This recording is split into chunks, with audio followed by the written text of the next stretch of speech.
मिरान एक दिन अपने परिवार के बारे में जानने के लिए पुलिस स्टेशन जाती है, लेकिन वहां पहुंचने पर उसे अपनी पहचान साबित करने में कठिनाई का सामना करना पड़ता है। यह यात्रा उसके लिए उम्मीद और निराशा का मिश्रण बन जाती है। 20 साल बाद जब मिरान अपने घर लौटती है, तो वह अपने कमरे में सब कुछ वैसा ही पाती है, जैसे उसने उसे छोड़ा था। यह दृश्य उसे अपनी पुरानी जिंदगी की याद दिलाता है, लेकिन साथ ही एक गहरे संघर्ष की भी अनुभूति कराता है। मिरान ने एक प्रयोग में भाग लिया था, जो उसे 24 घंटे के लिए जमने की अनुमति देता था, लेकिन दुर्भाग्यवश वह 20 साल तक जमी रही।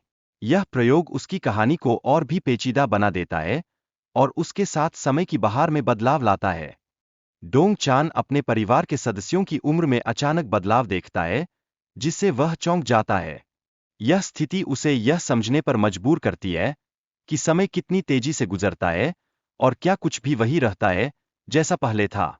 काम पर लौटने के बाद डोंग चान को नए विचारों और तकनीकों के साथ सामंजस्य स्थापित करना कठिन लगता है।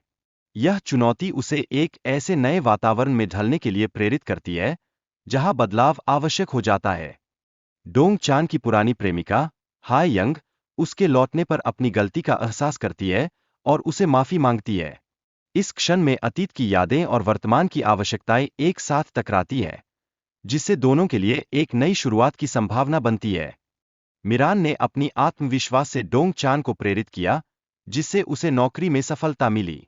यह अनुभव स्पष्ट करता है कि आत्मविश्वास न केवल व्यक्तिगत विकास के लिए, बल्कि व्यावसायिक सफलता के लिए भी आवश्यक है।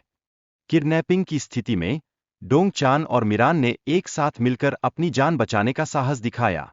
उनका साहस और सहयोग एक प्रेरणादायक उदाहरण बनता है, जो यह दिखाता है कि संकट के समय एकजुटता कितनी महत्वपूर्ण होती है।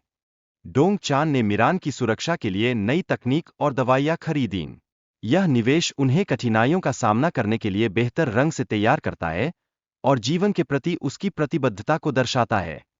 प्रोफेसर हवांग के अतीत का जिक्र तब आता है, जब उनका कार हादसे में विस्फोट हुआ और उन्होंने अपनी याददाश्त खो दी थी। यह घटना न केवल उनके लिए, बल्कि उनके प्रियजनों के लिए भी एक गहरी चोट के रूप में सामने आती है। डोंग चान और प्रोफेसर यूक ने प्रोफेसर हवांग की याददाश्त लौटाने के लिए कई प्रकार की चिकित्सा प्रक्रियाएं कीं। उनकी मेहनत और समर्पण इस बात को दर्शाता है कि भले ही स्थिति कितनी भी कठिन क्यों न हो, उम्मीद कभी खत्म नहीं होती। कहानी के भीतर पारिवारिक संबंधों का महत्व भी नजर आता है, जैसे डोंग चान और मिरान के बीच का रिश्ता और प्रोफेसर हवांग का अपने अतीत से जुड़ना। ये सभी तत्व एक दूसरे के लिए सहारा और प्रेरणा बनते हैं। डोंग चान और उसके परिवार के बीच विवाह की उम्मीदें और तनाव का विषय बनता है। मिरान की मां चाहती है कि वह अपने जीवन में स्थिरता लाए, जिससे पारिवारिक संबंधों में एक नया आयाम जुड़ता है। प्रोफेसर हवांग की चिकित्सा अनुसंधान की कहानी डोंग चान और मिरान को नई उम्मीद देती है। हालांकि मिरान की स्थिति गंभीर बनी रहती है, जो उन्हें निरंतर संघर्ष और बहुत सी चुनौतियों का सामना करने के लिए प्रेरित करती है। मिरान के होश में आने के बाद डोंग चान उसकी भविष्य की योजनाओं को लेकर चिंतित रहता है। मिरान अपनी पढ़ाई और यात्रा पर ध्यान केंद्रित करना चाहती है, जो उसे अपने नए अनुभवों और चुनौतियों का सामना करने के लिए प्रेरित करता है।